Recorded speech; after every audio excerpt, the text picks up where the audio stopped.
Last episode में हमने देखा था कि कैसे हमारा मेन प्रोटैगनिस्ट जो सालों से यूएसए में रह रहा है वो अपने ग्रैंड पेरेंट्स के पास जापान आता है और वहाँ पे उसे हाशी चाकुसामा नाम की एक स्पिरिट उसके पीछे पड़ जाती है और रात भर उसे एक कमरे में एक हर्मिट बंद करके रखती है ताकि हाशी चाकुसामा उसका पीछा छोड़ दे। रात को उसके दरवाजे पर 1 बजे के आसपास एक खटखट होती है। अब आगे। अब वो पहले से ही काफ़ी डरा हुआ होता है और रात को 1 बजे एक साथ उसका दरवाज़ा नॉक होना चालू होता है और उसकी विंडोज़ पे भी टैप होना चालू हो जाते हैं। तो वो काफ़ी ज़्यादा डर जाता है। लेकिन बाहर से एक फेमिलियर वॉइस आती है उसके ग्रैंडपा जैसी कि बेटा अगर तुम्हें अंदर डर लग रहा है तो दरवाज़ा खोल दो, मैं अंदर आ जाऊँगा, फिर तुम्हें डर नहीं लगेगा। लेकिन उसके मन में कहीं ना कहीं ये शक रहता है कि ये मेरे ग्रैंडपा की आवाज़ नहीं है। लेकिन वो काफ़ी ज़्यादा डरा हुआ भी होता है तो वो दरवाज़ा खोलने ही वाला होता है और जैसे ही वो नॉब के ऊपर हाथ रखता है बाहर से एक आवाज़ आती है, पू पू पू। ये सुनकर वो वहीं खड़ा खड़ा फ्रीज़ हो जाता है और वो बुद्धा के पास जाकर प्रे करने लग जाता है कि please Buddha save me, please Buddha save me, और फिर वहीं सो जाता है। नेक्स्ट डे जब उसकी आँख खुलती है तो सुबह हो चुकी होती है। वो बड़ी ही सावधानी से अपना दरवाज़ा खोलता है और बाहर उसे हर्मिट, उसके ग्रैंडपा, उसकी ग्रैंडमा और उसके पेरेंट्स दिखते हैं जो यूएसए से वापस आ चुके होते हैं। और ग्रैंडपा उसे बोलते हैं कि जल्दी से तैयारी करो, हमें इस जगह से बाहर जाना पड़ेगा। और जब वो तैयारी करके घर से बाहर आता है तो वो बाहर देखता है कई सारे लोग खड़े हुए हैं और सभी उसको ऐसे देख रहे हैं जैसे वो कोई यूनिक पीस ऑफ आर्ट हो, और सभी उसको देखकर ये बोल रहे थे कि हाँ यही है वो लड़का।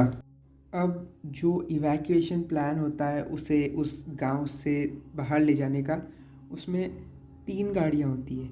एक गाड़ी उसके ग्रैंडपा चलाते हैं, सेकंड गाड़ी में हर्मिट ड्राइवर होती है और 8-10 गांव के लोग होते हैं और हमारा कहानी का प्रोटैगनिस्ट भी होता है, और तीसरी गाड़ी जो सबसे पीछे चल रही होती है उसमें उसके पेरेंट्स रहते हैं। जैसे ही गाड़ियाँ चालू होती है तो जो 8-10 गांव के लोग रहते हैं उनमें से एक बंदा हमारे कैरेक्टर को बोलता है कि हम उसे देख नहीं सकते लेकिन तुम देख सकते हो, तो अगर वो तुम्हें दिखे तो अपनी आंखें बंद कर लेना।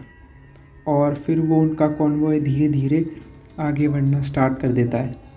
गांव से वो जैसे ही बाहर आते हैं हमारी कहानी का main character out of curiosity अपनी विंडो से बाहर पीक करता है और वो देखता है कि हाशी चाकुसुमा उनके साथ साथ हवा में ग्लाइड कर रही है और वो कार के बिल्कुल पैरेलल चल रही है।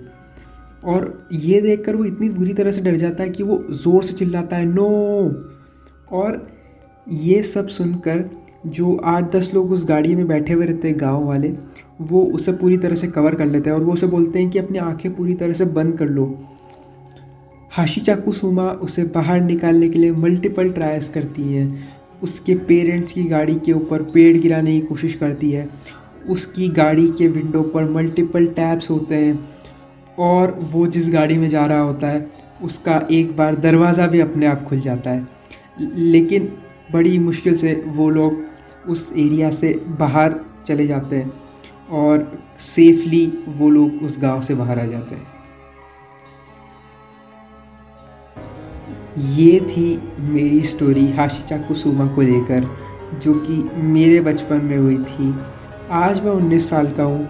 मेरे ग्रैंडपा मर चुके हैं और मेरी ग्रैंडमा को कैंसर है।